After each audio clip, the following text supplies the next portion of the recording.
Are you interested in playing Lorcana? Do you wanna find other people to play with you? Well, organized play might actually be the place to go to find other people to play with you. So how do you know if you're gonna have any organized play around you? Well, there's some requirements for game stores, and that's what we're gonna talk about today. So here on the Lorcana website, if you go to play, organized play, they've got a section of the website dedicated specifically to what it takes for organized play. It doesn't matter kind of who you are. This isn't like super serious pro play. This is more like local community play. For stores, basically, qualifying local stores get promo cards, pins, and prizes. They can host tournaments or support league play, and they get to choose kind of how they want to hand out these promo cards. But in league play, participants collect points by playing, win or losing, bringing friends in, teaching someone. They want more new people, so they give you points for new people. They have kits that can be awarded to people with the highest points, or however they deem they want to hand those things out. And one kit will support a 12-week season.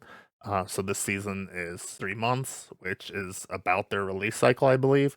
So it kind of makes sense. So your store only really needs one kit, and then they're able to support a full 12-week session of league play. I really see this being like how Toys R Us had the Pokemon League. Most of you guys probably aren't old enough, but you used to be able to go to Toys R Us. They had tables set up. You'd be able to play games with friends. You'd be able to teach people how to play.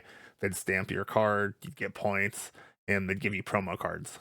So that's really what this seems like. And it seems like a cool way to maybe get some cool promo cards. And we'll have to still wait and see what these other prizes are. But what we can see is what the qualifications are, so you know if your store might even qualify. This is something where your store is going to have to apply. Here it says your store has to be a recognizable retail location. So they're not looking for like closets that you sell cards out of. They're looking for something like in a strip mall, or a store with its own parking lot, something where people know that this is an actual store. And it says that it must be a commercial property, can't share locations with other businesses. I know there's some cards places that there's like a bunch of them in the same area, and that wouldn't cut it here. Your store meets all laws, of course. Your store is well lit.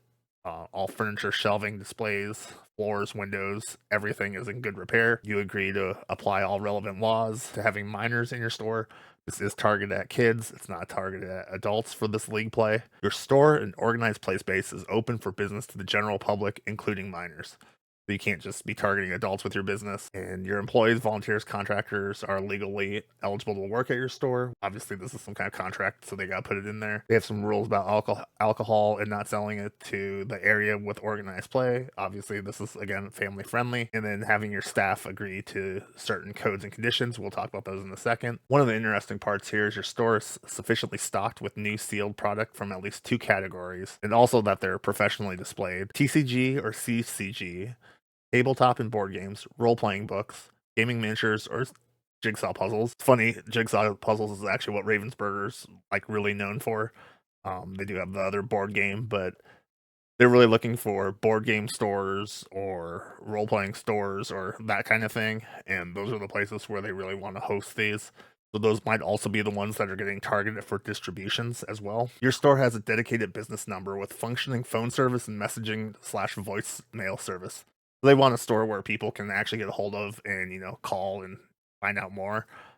Really, they're just looking for professional card shops. It can't be something where people only show up 3 hours a day and people can play. It just doesn't make it for a fun experience for a customer. Really, that's an important point. Anyone that Lorcana actually partners with, that's going to negatively affect on Lorcana if people have a bad experience. They don't really separate the store from the game. If you're putting on an officially sanctioned event through them using their kit, they're going to hold you to the standard of the company. They have another stuff about other substances here.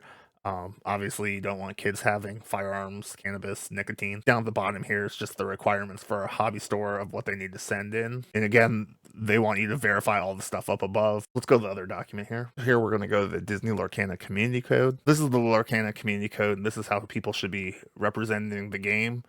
This is for players, this is for collectors, this is for store owners, this is basically for everyone that's going to be in the store while they're doing Lorcana events. In-person behavior that they have is that they want people who are playing in tournaments, casual play, or really anything associated with Lorcana.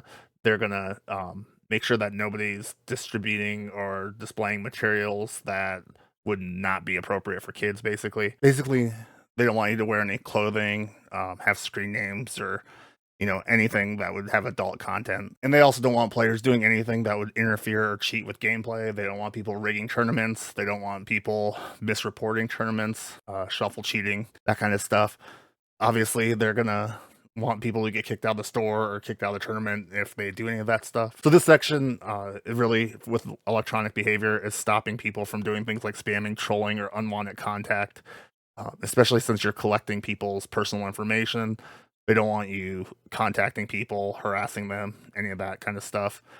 They do have some other information about what information can be collected at these tournaments. And they have issues here with cooperation with authorities, give the information that's required, nothing like passwords, or they don't want you giving out your cell phone number for like text message spam or product purchases or anything like that. They just want normal business use kind of stuff, like if you need a name and maybe an age or something, but they don't want to like sign away photo likenesses. The next bullet point is creation, use, sale, trade, or distribution of counterfeit or unauthorized Ravensburger products. Anything that would be like fake cards or anything. Obviously, they don't want people doing that at the tournament. They have impersonation of an employee or business partner, can get you kicked out. And then any activity that they believe is illegal, and that's just a catch-all that says, hey, anything that you think doesn't work, you have the right to kick people out. And then they have additional responsibilities of judges, employees, and partners here. Things change over time with technology and social engineering, and this basically covers everything that could happen in the future, which is kind of just a catch-all legal statement, but basically do things in the best interest of the people playing the game. At the bottom, they have violations here, and this is in a different document that they haven't shared yet. It's the types, severities, and impact of behaviors. So those are all the requirements that they've listed out. When they release more information, I'll have it here, so subscribe so you don't miss out. Are you interested in these Lorcana leagues? Would you take a family member? Comment down below, and I'll see you in the next video.